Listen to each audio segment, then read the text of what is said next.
Today was the deadline for the individual Bursary award by the Arts Council of Ireland. And I submitted an application there only minutes ago, leaving it to the last minute, even though I'd been thinking about it for weeks and writing about it for weeks, knowing that the outcome definitely wasn't certain, that it was a kind of lottery that I was putting all this planning and speculation into. The interesting thing about the Bursary Award is that it's about the kind of retreating back and developing work rather than going towards deadlines. But the paradox in that is you have to be an artist that has come from a place of production, maybe even exhibiting, and you have to have a previous back catalogue of institutional affiliation, support, um, validation, whatever it is, in the application for you to make a case that you are going to spend a period of time. Now, this is, of course, my angle, um, to spend a period of time developing different ways or upsetting or putting obstacles in your way to develop new work or new ways of thinking about work. So that was my angle, or I was going through that strand. There's two strands, of course. There's the emerging artist strands, whatever that means. And there's also a strand that is about, it's probably more suited to established artists that have been visible for some time. They've had a few shows, etc. So I don't know why I'm here. I feel like I have to unpack it because there was a bit of panic submitting it. It's weird. It's sunny now after weeks of rain, but and I barely can see. Um, yeah, there's a lot to unpack because things have changed in culture. We have AI, and what AI does really well is applications like this. You just feed in the application form, you feed in the guidelines, and if you have a prompt, it will really deliver something very good immediately. And depending on how good your prompt is, how realistic it is, how it suits your context, whether, like me, you've had a period of producing towards deadlines, exhibitions, launches, etc., it can draw up something really fast, and it can touch upon all the criteria that needs to be met in such an application. So there's a leveling of the playing field, really, in terms of artists being able to use AI as a tool to speak in the language of application forms, because it is a type of jargon. Uh, Buying time, uh, retreating away, retreating from deadline oriented proposals, production, all that stuff. So weirdly, AI has leveled the playing field because a lot of artists hate this language and they won't even apply for application, even though there's lots of information now out there. on how to apply to bursaries like this. So AI does it better than any of us. However, you have to be good at prompting it and knowing your own work and knowing the context in which you're working. There's still also institutional affiliation. All those things are still there. So you kind of need that support a little bit in terms of um, having your application validated by those on the panel. Well, first of all, by those who remotely assess it at the beginning, who write a few hundred words review and either accept it as an application that will go towards the panel or don't. So you have one person looking at it first, and then you've a group of people looking at it who all have their own subjectivity. There's also a weird thing, and I have been on both processes. I was a reviewer before for a couple of years, and I've also been on the panel among, I think it was about four other artists from different disciplines and generations. So I kind of know that it is a rigorous process, and fairness is always on the mind of those adjudicating. But there are slippery subjectivity in terms of how a panel or a remote reviewer assesses an application. Because if it is an artist, a remote artist, first of all, assessing an application, um, they are always going to look at your work through the lens of their work. There's always a bias there, especially when it comes to art. Like if, let's say, the remote reviewer is a painter or is not a painter, they're going to have either, as a painter, criticisms towards that other painter, or they're going to have biases towards painting as a medium. And you just don't know what way they're going to go. It doesn't matter how much, I don't think there's much vetting in terms of who assesses these things. It's really based on your CV, your visibility, etc.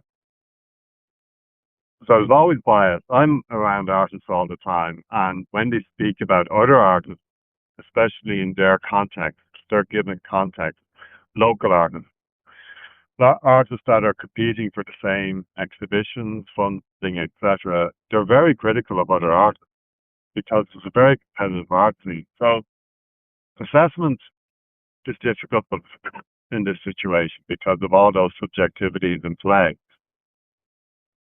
So I'm trying to think, there's no way out of that because, as we've seen in recent years, um, the Arts Council are getting more and more funding applications. The applications are getting better. All the applications are meeting the criteria. So then subjectivity comes into play in the judging. And I've been on panels where I've disagreed with other panelists on the basis of, in some cases, me seeing the work in person, because I've made it my job to see as many exhibitions as I can as an art critic. That's my source for my words. If I don't have exhibitions, I don't have any words. I'm not going to be a fiction writer or anything like that. So I need exhibitions. So I usually make it my um, main priority to see exhibitions everywhere as much as I can. So I've seen a lot of artists' work in person. Even though I come from painting originally, my appreciation of other art has expanded greatly after I became a lapsed later, where I stopped painting and went into film installation. Now I'm even screen printing. So the repertoire in terms of my appreciation is broad, and I'm looking at it in a different way because I don't have that painting lens or film lens or photography lens. I just have a series of different lenses, and but that doesn't mean I'm right either. So you get all these subjectivity in the panel situation, and a lot of artists haven't seen, um, in my experience, other artists work in person. It's always a digital image you're judging, and if you have a great advantage if you've seen the work of the person. And I remember arguing or debating one artist and saying, well, in person, this work is this, this, and this. And then there's some artists I haven't seen, artist work I haven't seen in person. I'm making judgments based on the digital image. And I found then later that when I've seen that work in person, it doesn't do the same thing. So the image, the digital image is the seductive thing, whereas the work in person isn't as impressive in relation to that digital image. So there's loads of things going on in terms of the assessment and the judgment. So AI has leveled the playing field in terms of um, generating the language for these things, meeting their criteria. So now it all really depends on, if all these applications are really good in terms of the language they're using, then the panel have to judge the work itself and the idea behind the work, the motivation behind the work. Now, what do you call it? AI will tell you very quickly if you throw in an application. It will say, well, this award is for this, it's not for this. So you should fashion it in terms of the criteria. So it definitely tells you about the bursary. It is not about producing work towards exhibition. It's very much, especially strand two of it, the bursary. Strand one is for emerging artists. So there's a little bit more leeway there in terms of what the artist is allowed to do. But strand two is very much about production. And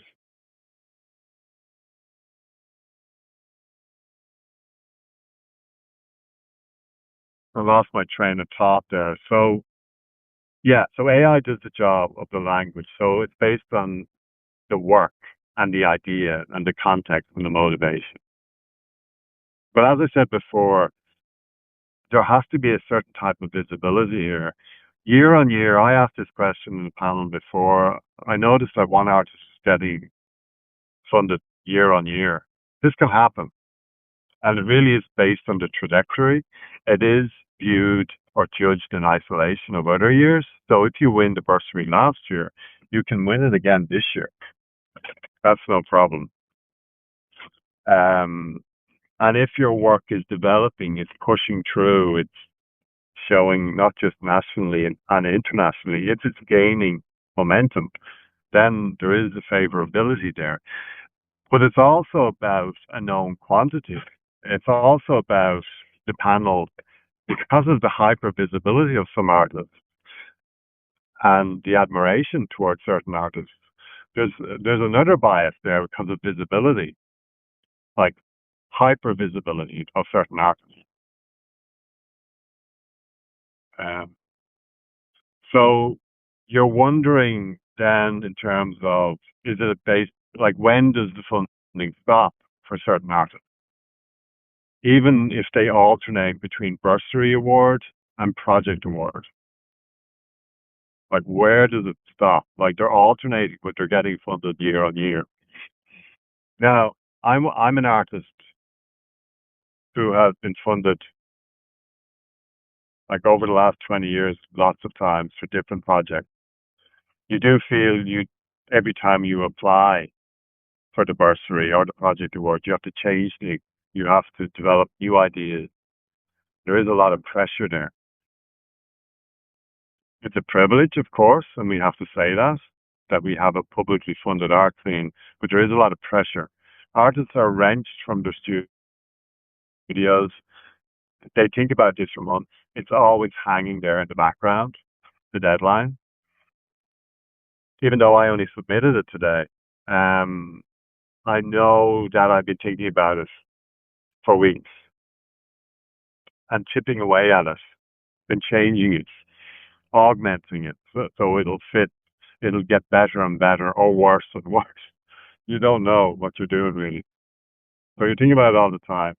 Um, I wrote about this recently. In the north, there's no real public funding for the arts.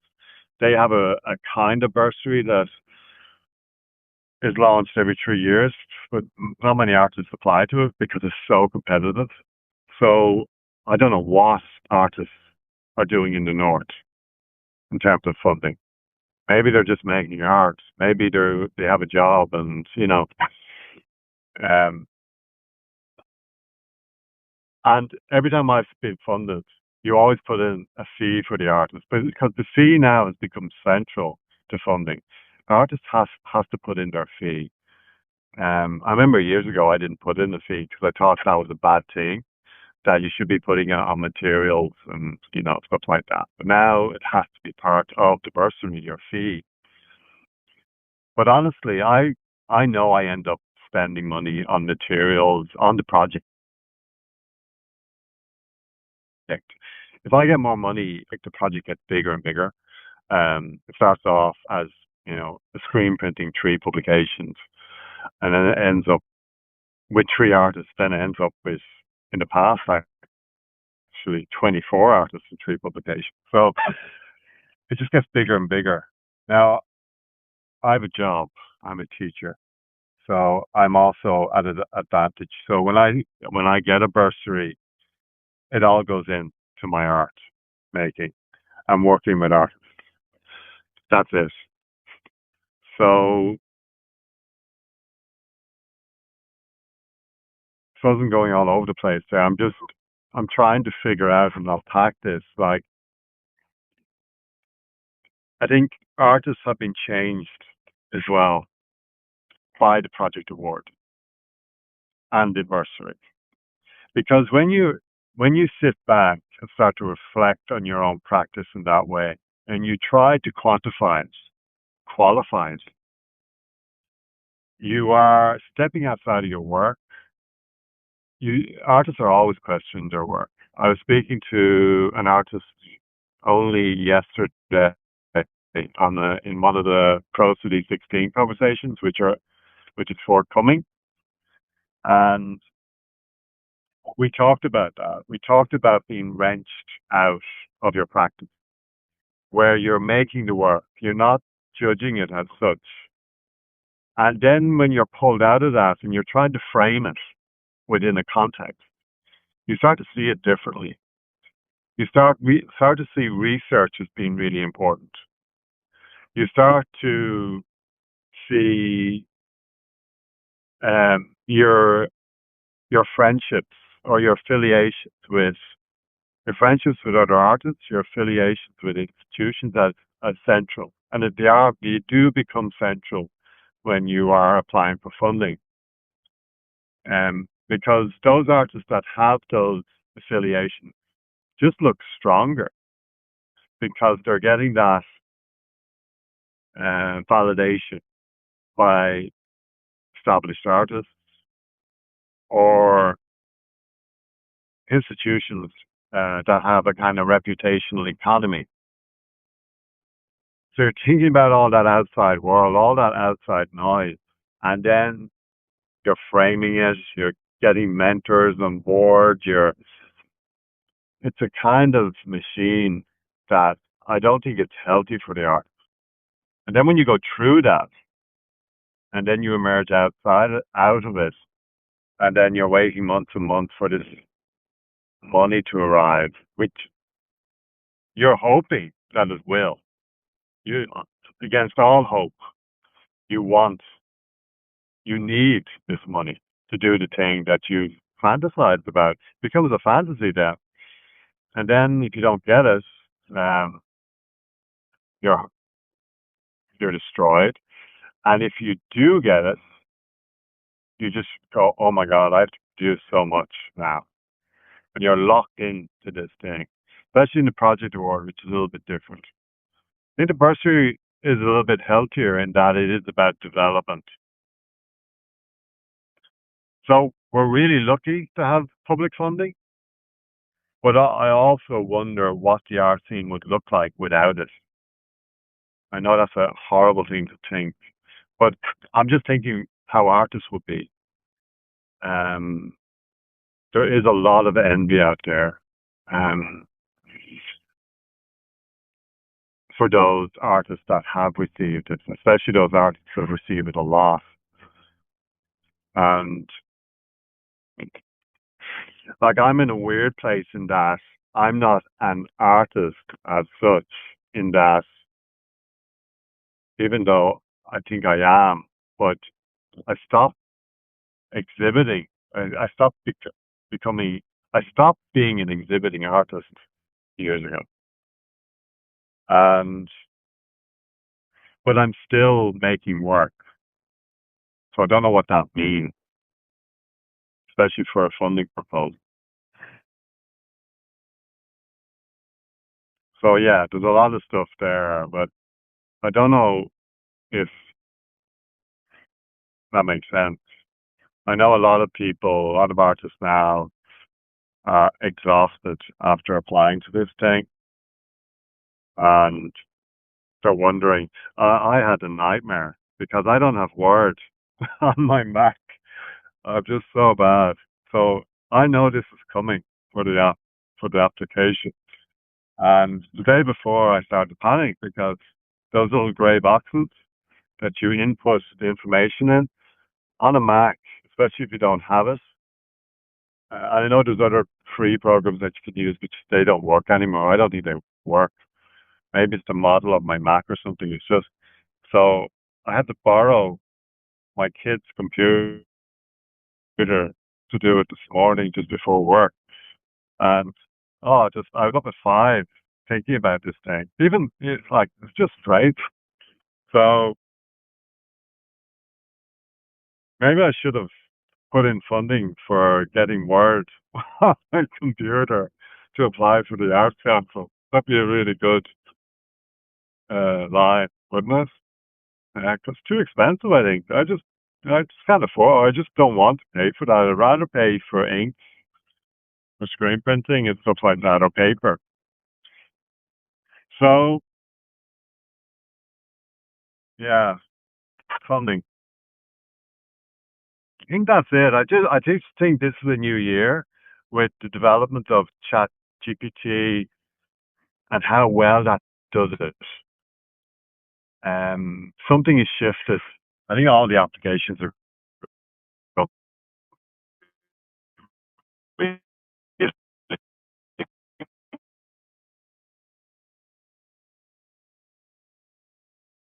of AI. It's everywhere. It's in the essays I'm correcting now. M dashes. Now, I've always, way back, I used M dashes. They're a hyphen. They're an extended hyphen. It's the longest hyphen on the keyboard. And ChatGPT has brought back the M dash. And so a good way of identifying that someone has used chat AI or ChatGPT, which is most commonly used, is the M dash. So yeah, I think it's CTRL Control Shift hyphen. So there's 3 different types of hyphen. This is geek nerd talk about language. There's the normal hyphen. There's the N dash, ENDASH, and then there's the M dash, which is longer. You know M dash because M is longer than N. So EMDASH. And for some reason, I haven't looked this up. I haven't asked ChatGPT. It uses the M dash. So when I've been correcting essays this year, M dashes are everywhere. In some responses to my emails, M dashes are everywhere. Maybe people are speaking into ChatGPT and then they're sending that as an email because it's just easier. So they're everywhere. So that's an identifier for AI use. Um, but in the language of the application, you have to have that clear, jargonistically free, uh, lucid, whatever it is, language that's very direct, uh, with no descriptive flourishes. So it's everywhere. So it's going to be really interesting, I think, for those remotely assessing these applications and the panel to see how the languages just got better and people's spelling is all of a sudden got really good. Um, so yeah, I'm gonna leave it there. I don't even know what I said there because my head is so wrecked. But I suppose good luck to everyone in their application. I know artists need it, um, especially now. Um, so I'm gonna end it there. Thanks for listening. This will probably go up on my feed. Bye bye.